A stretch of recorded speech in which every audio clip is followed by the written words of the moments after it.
Forged in the workshops of Bavaria, one name rose from a small engineering outfit into a worldwide symbol of aerial dominance, a bloodline of machines that owned the skies and filled the headlines of the 20th century. Here's every Messerschmitt aircraft, from the earliest M-series experiments to the jets and post-war descendants that carried the design DNA into a new era. We begin at the very start. M-17, the company's first true powered aircraft. Shockingly light for its time, it quietly set records in its class. Simple, humble, and historic. M-18, the breakthrough. An all-metal aircraft that proved duralumin wasn't a gimmick. It was the future. No more fragile wood and fabric thinking. Aviation was changing. M-20, a larger step forward. A passenger aircraft that could carry up to 10 people in real comfort. In an age when flying still felt exotic, this was early airline travel becoming real. M-21, a tough, dependable two-seater built for training. It could take hard landings without complaint, exactly what student pilots needed. M-22, an ambitious twin-engine bomber idea that never truly launched, but revealed something important. Even early on, the company was dreaming in military scale. M-23, small, efficient, and winning competitions by the late 1920s. Civilian pilots loved it. It was proof that smart design could beat raw size. M-24, a short-route airliner, smaller and smoother, built for the few who could afford to fly. Back then, aviation wasn't transport, it was luxury. M-26, a versatile light aircraft with an enclosed cabin, perfect for families, clubs, and flight schools that needed something reliable and forgiving. M-27, built for speed, racing and aerobatics, sleek lines, high performance, pure thrills, engineered into metal. M-28, designed to haul mail over long distances, rugged enough for ugly weather because the mission wasn't optional. The mail had to get through. M-29, unusually modern for its time, with a comfortable cockpit and serious efficiency. It pushed boundaries without making noise about it. M-31, a trainer for the next generation of high-speed pilots. Clean aerodynamics and responsive controls made it ideal for sharpening skills. M-33, an ultralight concept meant to be cheap to operate and accessible. The dream was simple: bring flying to ordinary people. M-35, a beautiful crowd stealer, dominating air shows in the 1930s. A machine that turned heads before it even left the ground.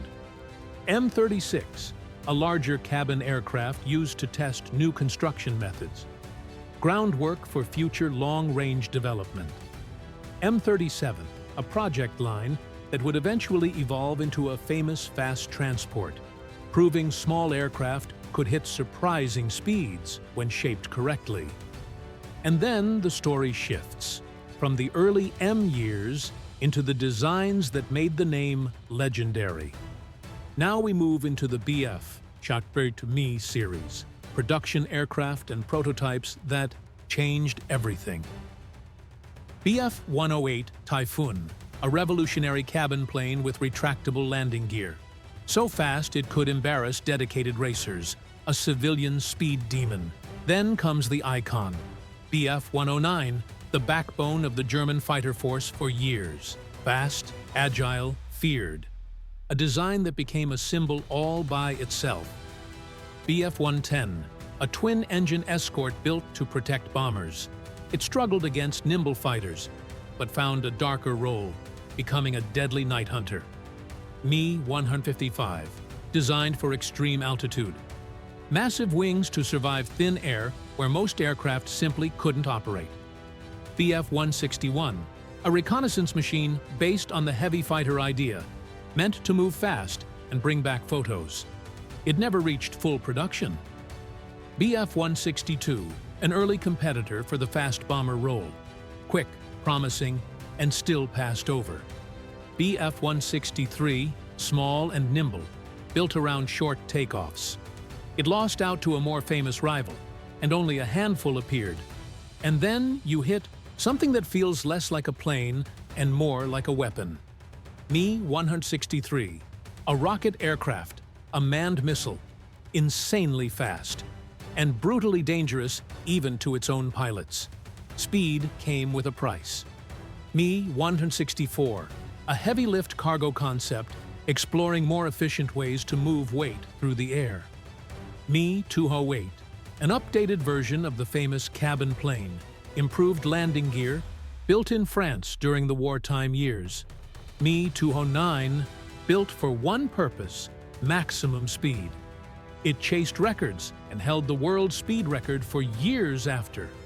Me-209-2, despite the name, a very different design meant to replace the legendary fighter. Promising, but never mass-produced.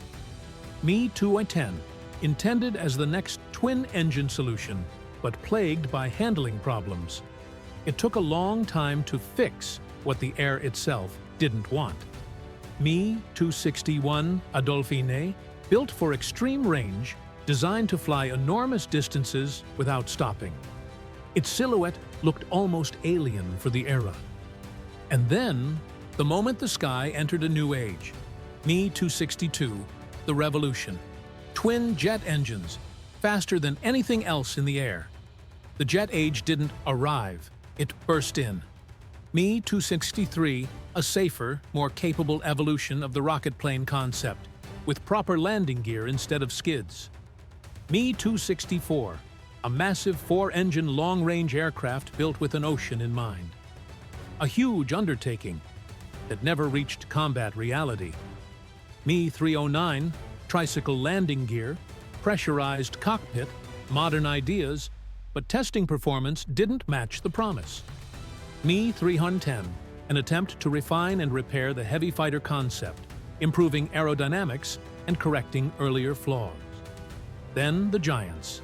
Me-321, a huge wooden glider meant to carry tanks and troops. So enormous it often required multiple aircraft just to tow it. Me-323, the powered version with 6 engines. One of the largest aircraft of World War II, a flying freight ship. Me-328, an emergency jet concept designed to be cheap and simple. Loud, shaky, and ultimately not successful. Me-334, a high-altitude interceptor built for extreme heights, using advanced pressurization where others couldn't function. Me-349, Natter, a vertical takeoff rocket interceptor meant to rise straight into bomber streams. The pilot sat in the nose, and the danger was as extreme as the idea. Me-410, the version that finally worked. A capable bomber-destroyer and reconnaissance aircraft that delivered what earlier designs couldn't. Me-509, an advanced jet fighter proposal with tricycle gear and bold features stopped on paper before it could become metal. Me-109TL, a jet-powered what-if version of the legendary fighter, an attempt to drag a classic into the new engine era.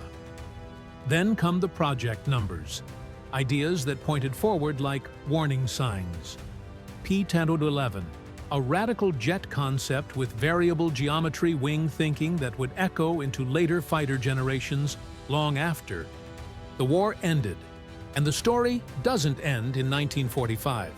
The design bloodline spreads outward. Post-war designs and international production, Hispano Aviación AA-100 Triana, a piston trainer, reliable and practical, helping rebuild Spain's aviation base after the conflict years. Hispano Aviación HA-200 Saeta, a sleek twin-engine trainer that proved the design team still had real skill in the jet era. Hispano Aviación HA-300, a bold delta-wing interceptor concept that eventually shifted to Egypt, where development continued. Hispano Aviación HO-A1112, a Spanish version of the famous German fighter with a different engine, serving for years. Hispano Aviación HO-1112, Buchon, Instantly recognized by its unusual nose, and later famous as a film aircraft, appearing in major war movies like Battle of Britain. Helwan HHA-300, the final form of the high-speed interceptor project, a rare, advanced machine for its time and place. Avia S-92, CS-92. Early jets built in Central Europe using leftover wartime parts, keeping jet capability alive in a transitional era.